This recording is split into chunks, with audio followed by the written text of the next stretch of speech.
What is the best way to distribute goods to the public here?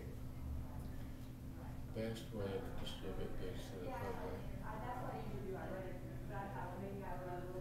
Well, there's a lot of ways. I mean, you can do it over the internet, mail order, or you can do it like we do, where they actually come in and try it on and get fitted for helmets or buy chains or parts for the motorcycle or the motorcycles. Our biggest dollar volume is selling the motorcycles. Yeah. And then the parts, and then we do repair work on these too. I actually I need a new 250 because it's falling back. Yeah. Do you advertise? We advertise a little bit on the radio, and mostly on the internet. We have a big eBay email list, and we have specials we send out all the time. We have movie nights we do once a month.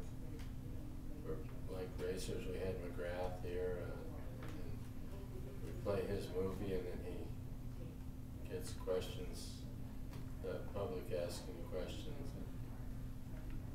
My dad actually, he like talks like about all the time. He was there was one race that you raced with him, and when he was younger. Yeah. And you were retired already, but you were riding, I think, and you just blew by him, and he was like, it was like the highlight of my motocross career. Oh. So he loves Well, you know, it's funny. I'm 70 years old, and still I go out and beat a lot of the guys. Do you really? They do this Samoa trail ride every year out on the Indian reservation, and the first loop is mediocre hard, but the second loop is just a killer. The downhills are so steep, both brakes lock, your toes dragging in the dirt, and you're accelerating. That's fun. Yeah. Do you do the old timers thing going on there, like a whole like old timers club? No, I've not. I don't know. I rode Catalina this year. I rode the Grand Prix, and I don't know. I don't have much to prove anymore. And I like to ride in Mexico. We do an annual ride to the tip of Baja every year in March. And I'm graduating this year from high Yeah. school, and me and my dad has like a graduation present. We're doing the Baja 1000. Really? Yeah, that's gonna be a lot of fun. I can't wait for that. That's neat. Yeah. Good.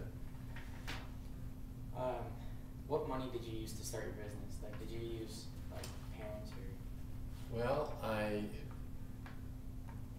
started really small, and $5,000 was my investment, and I had some of the money, and my stepfather, Chinese gentleman, real shrewd money guy, he loaned me the money to start, and he made me sign a contract where I would pay a late fee if I didn't pay the payments on time. And I mean, it was just like a bank. I had to pay interest rates and everything. And I asked him later, why did you do that? Why were you so tough with me? He said, I wanted you to know what the real world was like. But I had first only a little repair shop. I had just had mechanics working for me. I started out sweeping floors in a dealership when I was 13. Oh, really? So you were like always in the motocross business? Yeah, yeah. That's cool. And then I went to college, and I got an aeronautical degree, but I really wanted to be in the motorcycle business. And one guy I would race against all the time, Norm McDonald, they own K&N Motorcycles, Kenny and Norm. They started the air filter company too. Yeah. And Norm said, you know, you don't want to work on airplanes, you want to be in the motorcycle business. And he kept making me offers to be the service manager, because then I could build the fastest Gold Stars and matchless single engines. I'd port them and change the cam and do all kinds of stuff. And they called me Dr. Motor, because I could make the engines run real well. So he finally talked me into coming to work as his service manager. And then later on, Norm, the N and K&N, wanted to move to Oklahoma with his family. And Kenny wanted to put all his effort in the air filter business. So then I started I bought K&N motorcycles from them. So I made it Malcolm Smith's K&N motorcycles, then I dropped K&N later. But this is the fourth location we've Yeah, been in. this is the first time I've actually been here, so yeah, Yeah. it's looking really good. Mhm. I like the old shop too. Yeah. What would be something that you wish you knew when you started the business that you know now? More about financing.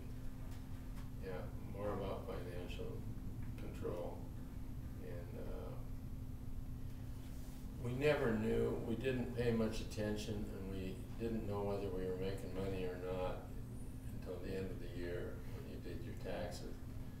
And now we know here, we know every day.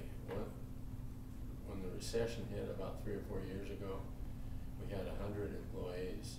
It just about put us out of business because sales went to nothing. We had all the people, we didn't want to lay them off because we felt bad for them. And then we finally figured out if we didn't lay them off, we'd be out of business and nobody would have a job. So what we did, we decided who were the best people. We kept the best and let the others go, and survived, and now we're making profit again. But we know financially, we know every day if we made money or lost money. That's good. Yeah. So, when you end the year. It's really before the end of the year or the end of the month or something, because then you can change things and figure out something. It's very easy to sell a lot of stuff cheap, and you end up not making any money. So you have to get that medium price that you still get the customers to come and buy from you. You aren't overpriced, but you're making a profit. A lot of dealers, we belong to a group of 20 dealers all across the nation. We meet 3 or 4 times a year for 3 days. We go over all the particulars of each department, all the details, and compare notes and get ideas from each other. And what was I trying to say there? Anyway, we know what the norm should be, but we have a lot of the dealers that try to sell stuff too cheap, and they're losing money and they're going out of business. And you can't do that. I mean, you have to have a high enough price to make a profit, and you can't be too high priced so nobody shops you. Yeah, that makes sense. What are the most crucial things you have done to grow your business?